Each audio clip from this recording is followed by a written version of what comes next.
Previously in our part 1 video of our Georgia road trip here, we left Tbilisi in our rented little mule.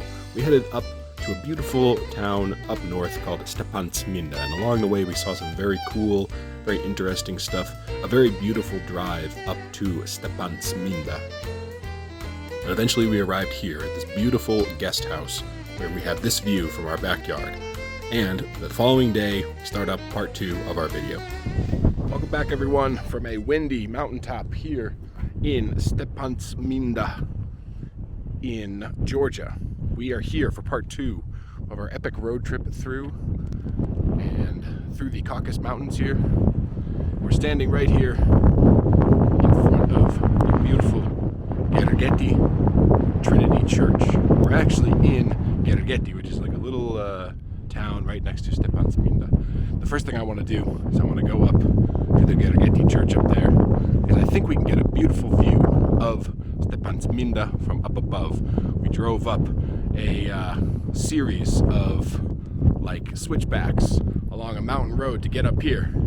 Our little mule has been doing an excellent job. So we're going to see a lot of things today.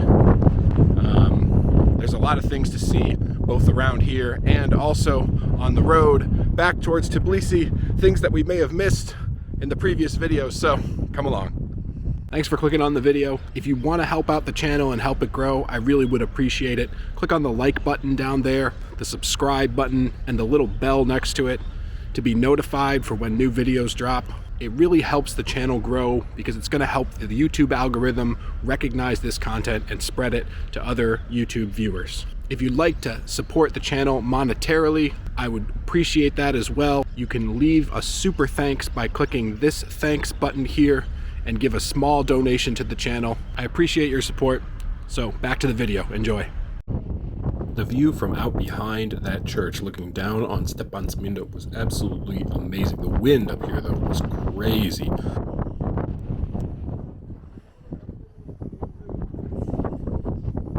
I didn't record any audio while I was filming because I just didn't think it would come through, but man, this view, just amazing, amazing view looking down on the town.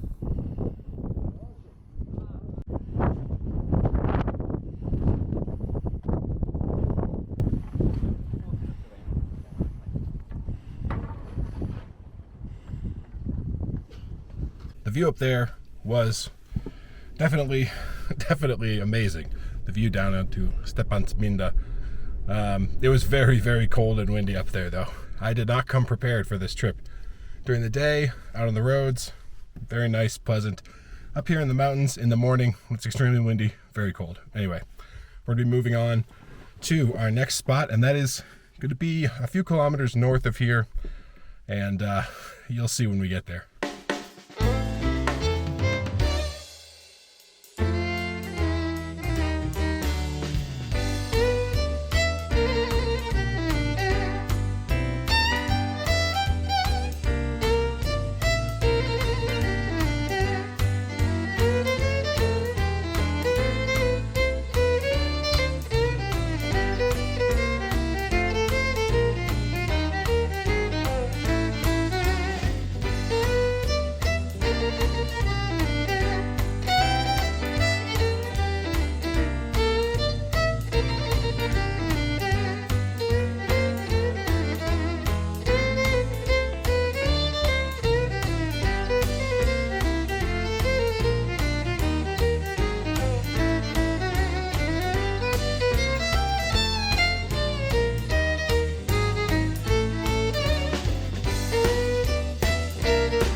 So we've headed about 10 kilometers north of Stepantsminda up to the beautiful Duriali Monastery. The Duriali Monastery complex. It's beautiful buildings up in the hills here.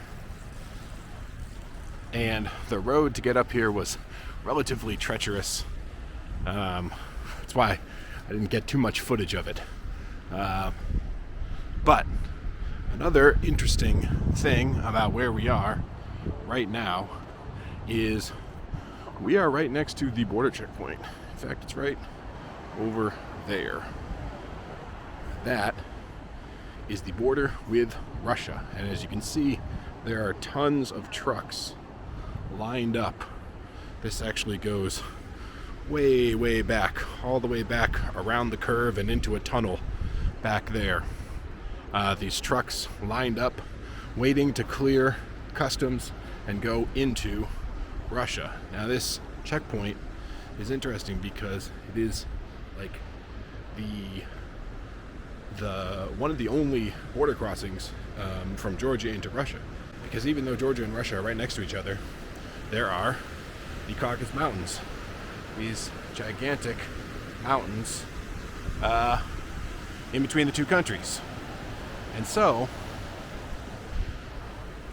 it's difficult. It's difficult to cross the border, and there are only a couple places to do it. And in fact, the road that we've been driving all the way up from Tbilisi, it goes past Stepantsminda, and it ends up here at the border checkpoint. And it is one of the major, in fact, like the only really major road that comes down from Russia into Tbilisi. And so it's a very, very like crowded road, even though in a lot of places it's mountainous and windy. It's just one lane in each direction, all the way from Tbilisi all the way up to the Russian border. And because there is still a lot of trade between Russia and Georgia, there are these trucks, and there are tons of trucks along the road going all the way from here all the way back down to Tbilisi. Now, this border checkpoint is known because back in September of 2022, 7 months after Russia invaded Ukraine, Vladimir Putin and the Russian government declared a mobilization, and it set off a huge exodus of mostly young military-age men from Russia who didn't want to get mobilized into the war. And hundreds of thousands of them, over a period of a couple of weeks, left Russia, and a lot of them came through here, through this border checkpoint with Georgia, because Georgia and Russia have a very interesting, long and interesting, and sometimes bloody history.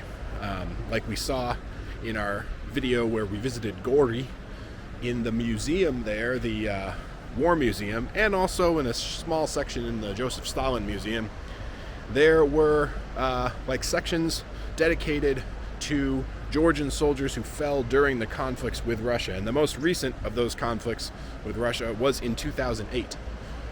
And after the fall of the Soviet Union in the early 90s, there were conflicts over two breakaway regions here, separatist regions in Georgia, South Ossetia and Abkhazia. Now, Abkhazia is over in the northwestern part of the country, and South Ossetia is just north of Gori, actually, where we were. And we drove by, on the way up to Stepantsminda, we drove by South Ossetia. In fact, the road that we took came within just like a kilometer or two of the border. And we passed close by it. And those two regions are both, to this day, controlled by Russian-backed separatists, governments, completely separate governments, separate from Georgia. Even though Georgia technically claims the territory, they don't control those regions. And in 2008, there was the Russian military, the actual Russian military, invaded Georgia through South Ossetia. And actually Gori, where we were, was under occupation, Russian occupation, for a few months, from August until like October in 2008. But even though they have this history, Georgia and Russia, Georgia is still open to Russians for like tourists. In fact, it's one of the only countries in the world where a Russian passport, a Russian citizen with a Russian passport, can enter and stay without a visa. In fact, they get the same length of stay with a Russian passport as like I did with an American passport. With an American passport, I get 360 days, and Russians get the same. So it was one of the countries where a lot of Russian young men, especially, fled after the mobilization in September 2022. But that's just a little bit of the history between Georgia and Russia, and we're going to see a little bit more of that actually along our trip today in this video. There's an interesting thing closer on the way back down to Tbilisi that we didn't get to see on the way up here, and we're going to check that out. But before we do, let's take a beautiful, a view of the beautiful monastery complex. It really is gorgeous up here.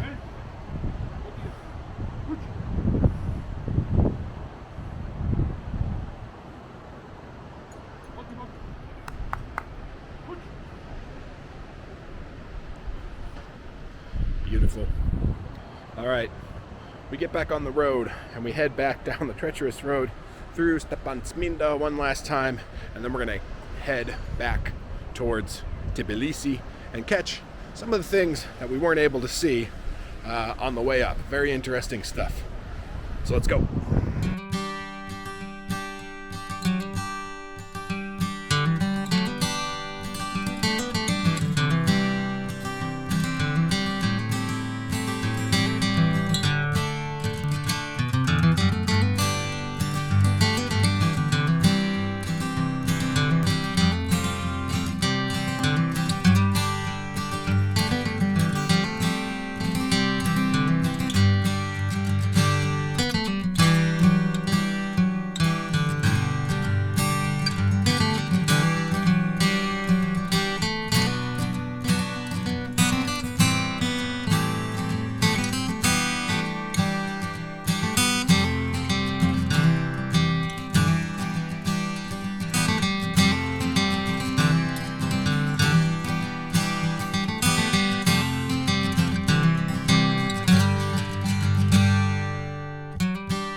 We have almost arrived at our destination, our next destination, right there out in front. That is the Russia-Georgia Friendship Monument. And there are beautiful views from right there out into this gigantic valley, this super deep mountain valley. We came from up there on the road, lots of switchbacks, beautiful snow-capped mountains in the distance. And up here, actually, they do paragliding, which I am not going to do. But I am going to check out the Friendship Monument right over there. So let's head down the road a little bit and see what it is all about. All right, here at the Russia-Georgia Friendship Monument, right here on top of this point. It's definitely a bit of a tourist location. I mean, along the road here, there's not a lot of places to stop. And there's not a lot of things to see. I mean, there are some things, but it's a long road from Tbilisi to Stepantsminda, and this is definitely probably one of the most famous things along the way. Not just for the monument itself, but for the beautiful view that you can get out on the point, the beautiful view down into the valley. So this is the Russia-Georgia Friendship Monument, and it was built during the era of the Soviet Union, and when Georgia was part of the Soviet Union, it was one of the Soviet republics. But nowadays, I would consider Russia and Georgia not really friends, more like frenemies. They're definitely frenemies. The current governing party, the leading party in the government here in Georgia, is called the Georgian Dream Party. And the Georgian Dream Party actually leans, geopolitically speaking, more towards Russia than it does towards Europe and the European Union. And it's made even more complicated by the fact that Russia invaded Ukraine in February 2022. And a lot of people here in Georgia are a little bit worried that they may be next on Russia's list. I would say overall, for the most part, Georgia, the free parts of Georgia, not the separatist parts of Georgia, but overall Georgia backs Ukraine, and the sentiment among the Georgian people supports Ukraine in the war between Ukraine and Russia. I've seen all across the city many like Ukrainian flags, not just like flying, but also like spray painted on walls. There's a really interesting communication, a dialogue happening on the walls in graffiti here, like in the capital of Tbilisi. Lots of anti-Russian messages, lots of pro-Ukraine messages, some anti-Putin messages, and just in general, I think it's not only the war itself, but the effects that the war have had on Georgia specifically, because like I mentioned, there are many, many thousands of Russians who have immigrated to Georgia since the war began, trying to flee the mobilization. With them, they are bringing lots of money, and they are driving up the prices for a lot of things, for apartment rentals in Tbilisi, for just a lot of things, and it's something that has caused like a lot of animosity amongst Georgians towards Russians, especially the like recent Russian immigrants. This is made, of course, even more complicated by the fact that like because Georgia was part of the Soviet Union, a lot of Georgians speak Russian, and especially a lot of older Georgians who were in their like teens and adulthood under the years of the Soviet Union. They learned Russian in school, and they spoke Russian like often. And today, if you talk to like an older Georgian, most older Georgians will speak Russian, whereas a lot of younger Georgians who didn't grow up under the Soviet Union and who like politically, I would say, and socially are leaning more towards like Europe and favoring Europe in geopolitics, they will likely speak a bit of English. It is a really interesting, to me as an outsider, a really interesting thing to consider, the relationship between Georgia and Russia. Here from the memorial, the Friendship Memorial, or the Friendship Monument. Anyway, I think it's time to get back on the road.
So we've stopped here at a place along the road here that, as you can see, is quite popular. It's quite a popular attraction. That is the Ananuri Fortress Complex. And here it is right here, the fortress. There's a church back behind the wall here, but it is a medieval fortress. It's a medieval fortress that dates back to like the 13th century. So it's super old, and it has been the site of many, many battles.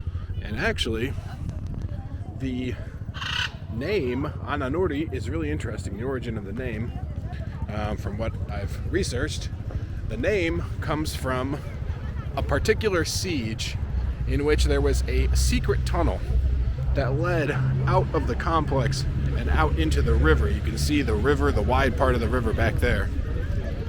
And it was the way that the people inside were able to get like food and water into the castle and into the fortress while it was under siege. It was a secret tunnel, and so the enemy did not like know where it was. And there was a woman from the nearby like town of Nuri, and her name was Anna, and she was captured and tortured to reveal the location of the secret tunnel, but she never did, and she died with the secret.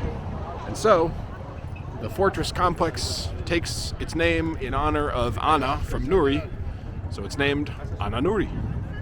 Inside the fortress here there is a monastery. The monastery inside the fortress.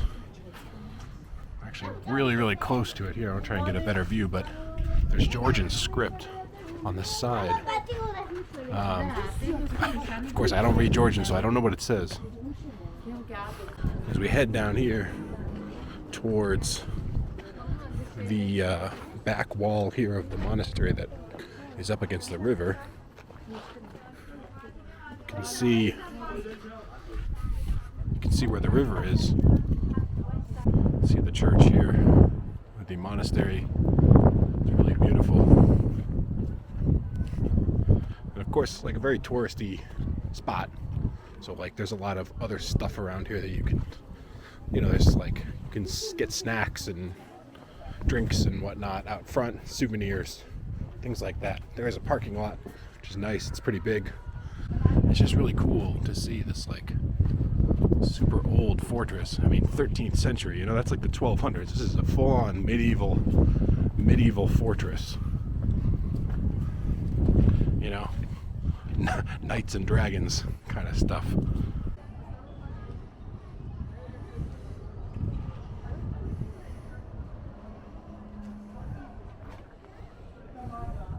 Now we can't film inside of the actual monastery. Some people going up onto the wall along the old stairs up to the wall. We've seen what we wanted to see here, and like I said, it is quite busy, quite crowded. I think it's time we free up a parking space for someone else who's going to come in, check this out. So we'll head back up here to the parking lot, and we will hit the road.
As we approach the outskirts of Tbilisi city proper, we found a gas station here on the side of the highway to fill up our tank before we return our trusty rental car back to the rental agency. And of course, as we entered into Tbilisi, we immediately hit massive, horrible Tbilisi traffic, which was to be expected, but still a rather unpleasant experience. Nonetheless, we were able to make it through. So, made it back to Tbilisi, and after fighting traffic for like an hour and a half, we finally got back, dropped the car off at the car rental place. So that's it. That is the end of our little Georgia road trip up to the Caucasus Mountains, up to Stepantsminda and points beyond. Excellent experience. Something that I knew when I decided to come here to Tbilisi. I knew that I was going to do it.